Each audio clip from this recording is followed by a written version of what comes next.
Hello everyone, this is my first mini blog. কেমন আছো তোমরা সবাই? আশা করি খুব ভালো আছো। তো অনেকদিন পর যাচ্ছি ছাদে আমার নিজের গাছগুলো কেমন আছে সেগুলো দেখতে। তো দুটো অ্যালোভেরা গাছ তো খুব সুন্দর আছে। আরেকটা কথা জানিয়ে রাখি, আমাদের ছাদে অনেক রকমের গাছ আছে, যেমন গাঁদা, ক্যানাডিয়ান গাঁদা ফুল গাছ, তুলসী গাছ, আরও অনেক কিছু। এগুলো আমার খুব প্রিয়, আমি এগুলো খুব ভালোবাসি।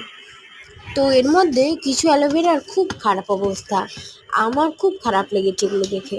তারপর আমার কাকা তার খুব সুন্দর করে উপর থেকে নিচে এনে অনেক ভালোভাবে এগুলো লাগিয়ে দিচ্ছে, যেগুলো সব আমার খুব ভালো লেগেছে।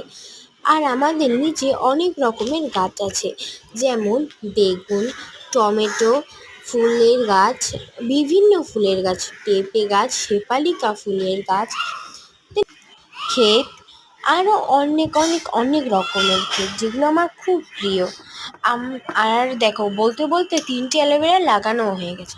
আর একটা কথা গাইস, আমার ফার্স্ট ইউটিউব চ্যানেল, মানে প্রথম ইউটিউব চ্যানেল। আর অনেক আমাকে প্লিজ সাপোর্ট করো, আমি সবার পাশে